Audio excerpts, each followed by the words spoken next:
데살로니가전서 2장 12절 말씀 다 같이 한 목소리로 받들도록 하겠습니다. 이는 너희를 부르사 자기 나라와 영광에 이르게 하시는 하나님께 합당히 행하게 하려 함이라. 아멘.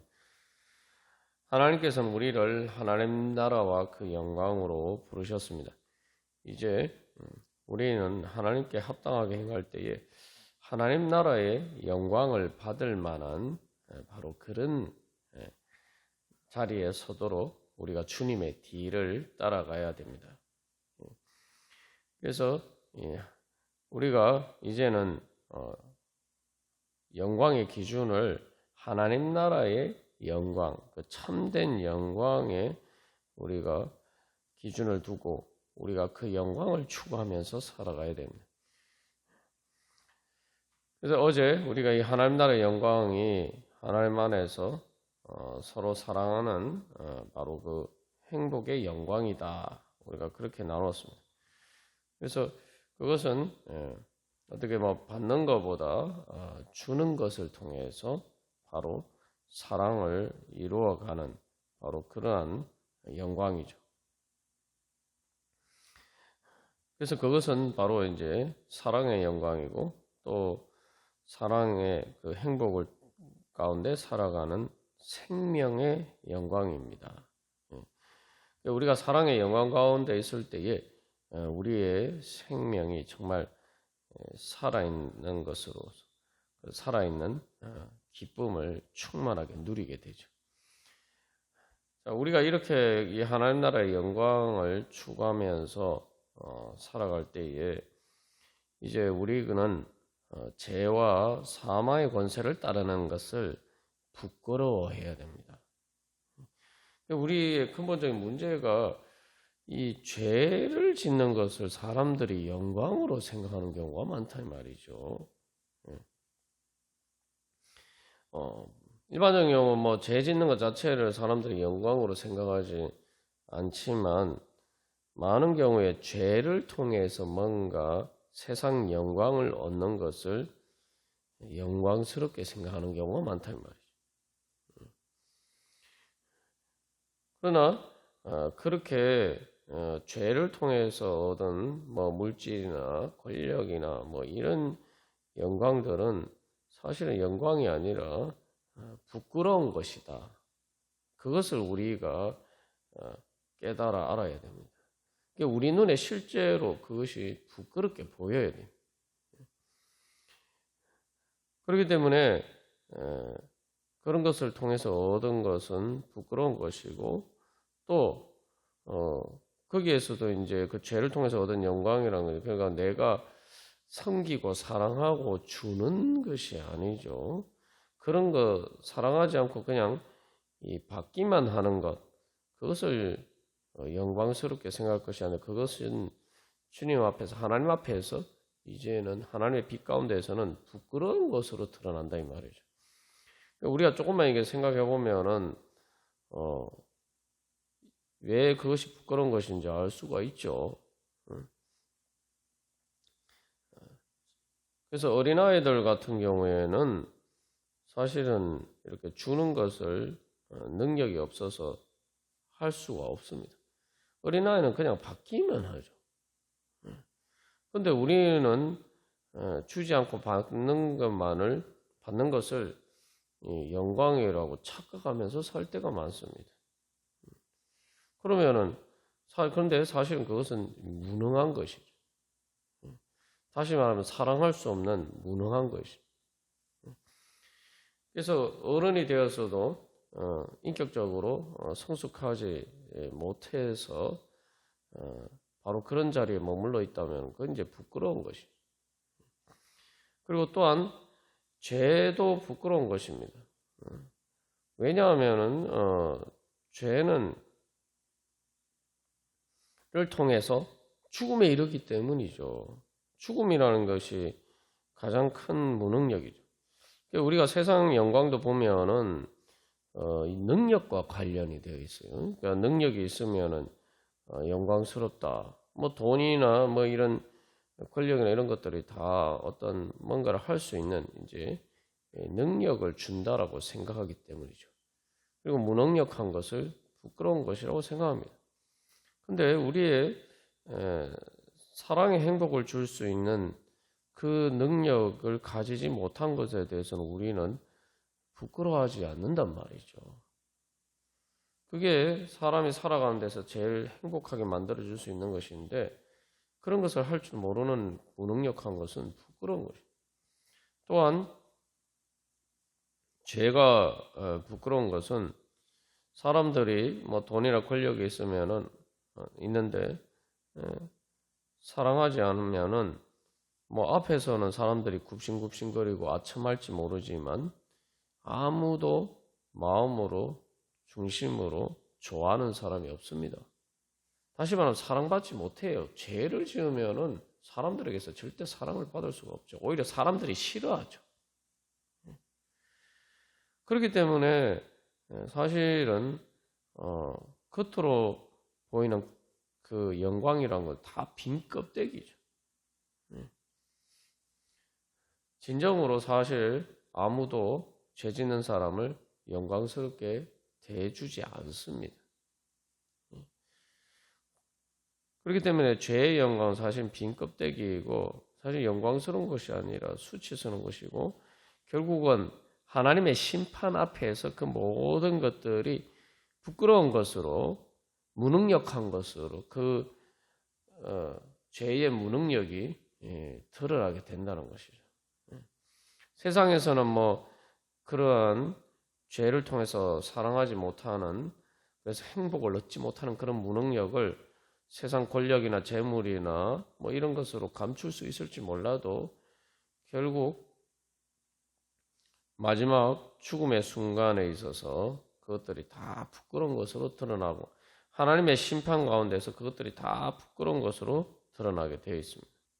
그래서 우리가 하나님 나라의 영광에 이르도록 거기에 합당하게 행한다라고 할 때에 하나님 나라에서 다시 말하면 하나님께서 심판하실 때에 하나님의 주권 가운데에서 하나님 나라에서 무엇이 영광으로 드러나냐 하나님의 심판 앞에서 무엇이 부끄러운 것으로 드러나느냐 그 기준에 따라서 우리가 살아야 된다는 거죠. 그래서 결국은 죄의 영광이라는 것이 세상 영광이라는 것이 죽음 앞에서 다 쓸데없는 헛수고가 되고 말아요.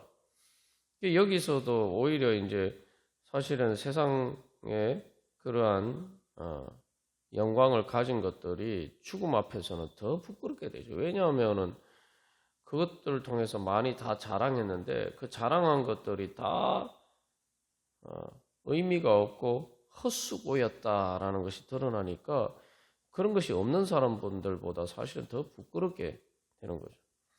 사람들이 뭐 장례식을 하면서 권력이 있고 돈이 있으면 이런 많은 것들로 포장을 하지만 결국은 무덤 안에 들어가면은 관 속에서 썩어가는 것은 다 마찬가지입니다. 그래서 사실은 그것을 생각해 보면은 미생물에 의해서 벌레에 의해서 시체가 썩어가는 거예요. 악취가 나는 거예요. 그거보다 부끄러운 게 어디 있습니까? 그래서 결국은 이제 가장 또 부끄러운 것은 죽음입니다. 말 그대로 부패해서 썩어가요. 그래서 냄새가 나서 사람들이 다 피합니다. 우리가 죄 가운데 있으면 죄의 삭은 사망이요. 그래서 죽음을 가져오는 것이 죄이기 때문에 그 죄라는 것이 눈에 보이는 뭐 우리가 코로 맡을 수 있는 그런 악취가 아니지만 사람들의 영혼을 질식시키는 시체 썩는 냄새와 같은 악취를 풍깁니다. 그래서 그런 악취를 풍길 뿐만 아니라 또 그런 것을 통해서 실제로 또 사람들을 죽이기도 합니다. 사람들을 말 그대로 그 죄의 악취 때문에 제대로 살아갈 수 없도록 만듭니다.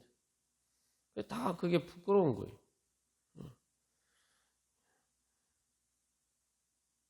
왜 그러냐면은 그렇기 때문에 거기에는 결국 죽음을 이기는 생명의 영광, 하나님 나라의 영광이 없기 때문에.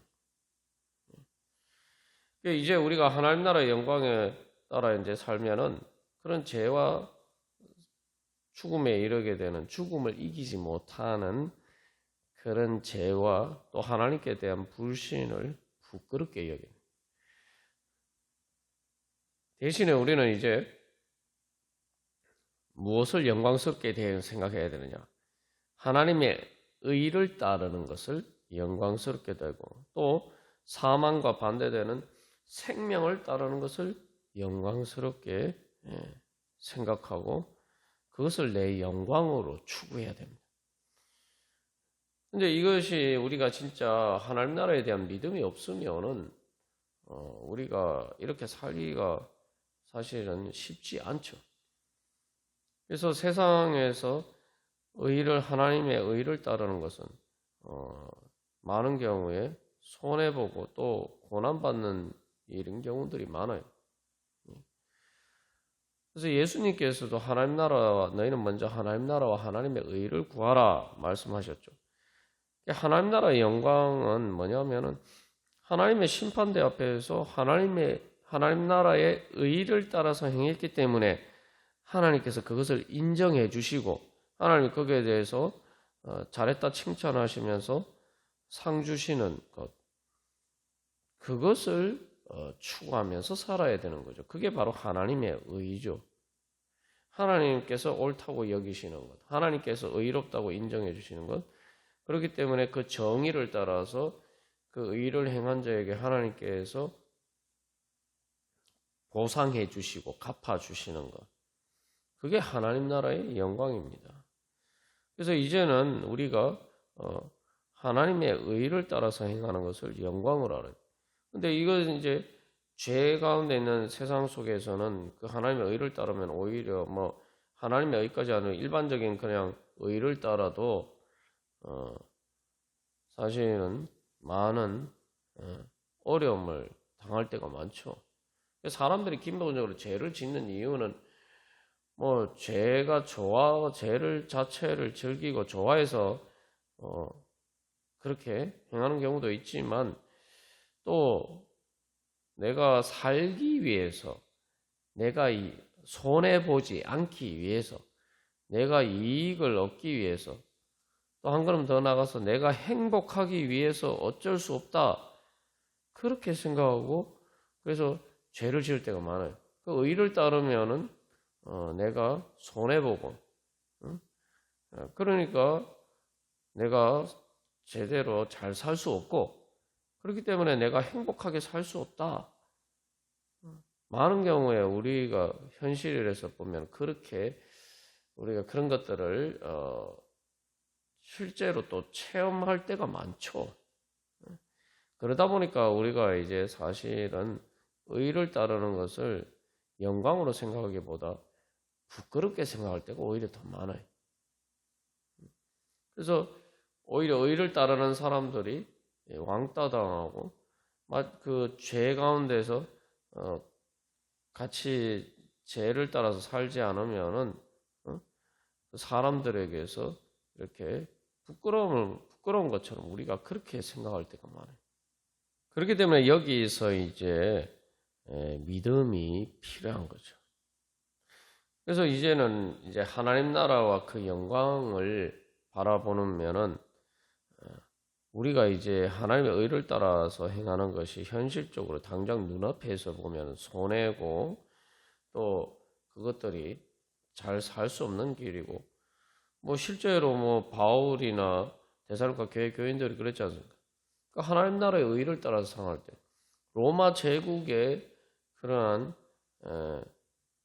주권에 따라서 살지 않고 예수 그리스도를 주님으로 고백하면서, 로마 황제가 아니라 예수님을 주님으로 고백하면서 예수님의 법에 따라서, 예수님의 의를 따라서 예수님께 순종하면서 살려고 할 때에 핍박과 박해를 받고 고난을 받고, 단순히 손해를 볼 뿐만 아니라 그냥 잘 살 수 없을 뿐만 아니라 바울이나 또 많은 하나님의 사람들이 하나님 나라의 그러한 주권을 따라서 살다 보니까 심지어 순교를 하고 죽기까지 한단 말이죠. 그런 일이 일어났을 때 정말 행복할 수 있을까? 인간적인 눈으로 보는 행복하지 않은 것처럼 보이죠. 그래서 그러나 그런 모든 것들은 하나님 나라의 영광을 바라보지 않기 때문에 그런 생각을 하는 거죠. 하나님 나라의 영광이라는 것을 만약 진짜 하나님 나라가 있고 그 하나님 나라의 영광이라면은 그건 세상 영광과 사실은 비교가 할 수가 없어요. 우리가 믿음의 눈이 떠여지고 또 우리가 실제로 그것을 체험하면은 하나님 나라의 영광은 세상의 그 어떤 영광도 그 앞에서는 사도 바울이 고백한 것처럼 배설물과 같다. 그 사도 바울은 그래서 그리스도를 위해서 자기는 모든 것을 손해로 여긴다. 그리스도를 얻는데 장애물이 되는 모든 것을 오히려 손해로 여긴다. 그걸 세상의 영광으로 생각하지 않고 오히려 손해로 여긴다. 그렇게 이제 고백을 하죠. 그래서 이제 사도 바울의 경우에는 그런 하나님 나라의 의를 따르는 것을 이제 오히려 기쁘다라고 얘기해요. 그게 바로 성령의 기쁨입니다. 그건 하나님의 영광을 보기 때문에 지금 힘든 것만 바라보면 우리가 당연히 기쁠 수가 없죠. 그런데 하나님 나라의 그 영광을 바라볼 때 성령의 기쁨으로 행복하단 말이죠. 그리고 또 하나님의 사랑이 성령님을 통해서 내가 하나님의 의를 따라서 행할 때에 바로 그것은 예수님과 함께 동행하는 것이고 예수님께서 성령님을 통해서 나와 함께 하시는 것이기 때문에 바로 그 하나님의 권세 가운데서 죄에서 자유하고 그 가운데서 하나님의 사랑에 충만한 것을 경험하기 때문에 바로 그 영생의 생명을 미리 경험한다. 내가 진짜 살아있음을 느낀다. 그래서 삶의 소망이 생기는 거예요. 그렇기 때문에 중요한 것은 이런 하나님 나라의 영광이 어떤 것인지 그것을 예수님을 통해서 보고 또 그것을 실제로 성령님을 통해서 내가 체험하기 때문에 실체로 체험하는데 그것들이 세상 영광과 비교할 수 없다 이 말이죠. 그 미래에 단순히 체험하는 것뿐만 아니라 현재 그것을 체험한단 말이죠. 그래서 하나님 나라의 영광을 아주 조금만 맛봐도 아주 지극히 작은 부분만 맛봐도 세상 그 어떤 영광과 비교할 수 없다라는 것을 실제로 체험하게 됩니다. 그래야지만 우리가 그렇게 하나님께 합당하게 행할 수가 있죠. 그리고 또한 우리가 계속 그러한 것들을 믿고 그것을 추구해야 됩니다. 그렇게 볼 때 이제 사실은 고난을 받는 것은 오히려 영광이에요. 하나님 나라를 위해서 고난을 받는 것은 예수님을 위해서 고난을 받는 것은 부끄러운 일이 아니라 오히려 영광이죠. 운동선수들이 자기가 금메달을 따기 위해서 세상 사람들이 일반 사람들이 하지 않는 힘든 그런 운동들을 하죠. 근데 그걸 통해서 진짜 내가 이 금메달을 딸 수 있다 그렇게 생각하면은 그 모든 힘든 것들은 그것을 위해서 수고하고 또 땀 흘린 모든 것들은 단순한 고난이 아니라 실제로 그 운동선수들은 그걸 고난으로 생각하잖아요. 영광의 증거로 생각하는 거죠. 우리도 이제 하나님 나라의 영광을 바라보고 살면은 이제 그런 믿음으로 살게 됩니다. 그래서 합당이라는 게 가치라는 거 이야기했는데 하나님 나라는 의 영광은 그렇게 우리가 심지어 우리의 순교하면서 우리의 육신의 생명까지 바쳐도 아깝지 않은 그러한 영광이라는 거죠. 그것은 부활의 영광이고 영생의 영광이기 때문에 내가 생명을 바쳐도 사실은 내가 생명을 바친 게 아니란 말이에요. 오히려 사도 바울이 고백하듯이 썩을 것으로 심어서 썩지 않을 것을 거두는 말 그대로 대박을 긴 그런 영광인 거죠. 그래서 이게 이 하나님 나라의 영광을 실제로 우리가 그렇게 믿는다면은 우리가 그것을 영광스럽게 생각하고 실제로 그렇게 또 그것을 추구하면서 따라서 살 수가 있습니다. 그래서 우리가 다시 한번 정말 내가 그런 믿음이 있느냐? 정말 그런 믿음을 가지고 통해서 또 우리가 실제로 하나님 나라의 영광을 미리 맛보면서 또 그렇게 살아가고 있느냐? 그래서 여기서 결론적으로 우리가 한 가지 생각해 보면은 세상 영광은 다 영광스러운 게 아니에요, 실제로. 우리가 계속 나눈 것처럼 그거 다 내 거라고 생각하지만 다 사실은 반납하고 가야 되는 게 내 것도 아닌데 자꾸 내 것인 것처럼 그렇게 자랑하고 살면은 그게 영광스러운 겁니까? 사람들이 다 손가락질을 하죠. 그 부끄러운 일이에요. 내 것도 아닌 걸 자꾸 내 것인 것처럼 자랑을 하면은 부끄러운 일이에요. 그렇기 때문에 결국 우리에게 사실은 하나님 나라와 그 영광이 없다면은 우리에게는 진정한 영광이란 우리가 추구할 만한 영광이란 건 없는 것입니다. 그래서 우리가 다시 한번 그런 하나님 나라의 영광 없이는 내가 살 수 없습니다. 그것 없이는 내가 행복하게 살 수 없습니다. 내가 행복해질 수 없습니다. 우리가 그런 믿음으로 또 하나님께서 예수님을 통해서 성령님의 능력을 통해서 우리에게 그런 영광을 주실 줄 믿고 또 그것을 추구하는 건데 그것을 미리 맛보고 그리고 그 하나님 나라의 영광을 이루어가는 그러한 은혜의 삶이 되기를 간절히 소망합니다. 그래서 여기서 우리가 다시 한번 오늘도 예수님을 바라보며 할 때 예수님의 영광이 무엇인가? 우리가 예수님을 따를 때에 우리가 어떻게 예수님 부활하시고 승천하시고 하늘의 영광에 이르신 것처럼 바로 우리도 바로 예수님을 따르면은 나도 그 영광에 예수님과 함께 참여할 수 있다. 내가 예수님 사랑하면서 주님 따르면은 나도 그 영광의 자리에 예수님과 함께 설 수 있다. 그래서 그것이 뭡니까? 어린 양의 혼인잔치고 예수 그리스도의 신부인 교회의 영광이죠. 신부와 신랑은 그 영광을 함께하는 것이 바로 그 사랑의 행복이고 그것이 사랑의 영광입니다. 예수님께서 우리를 바로 그러한 영광의 자리로 바로 부르셨습니다. 오늘도 바로 주님의 그 영광을 은혜를 주신 것을 감사하면서 그것을 또한 추구하면서 또 그것에 합당하게 행함으로 그 영광의 자리에 이르기를 간절히 소망합니다. 다 같이 기도드리시겠습니다.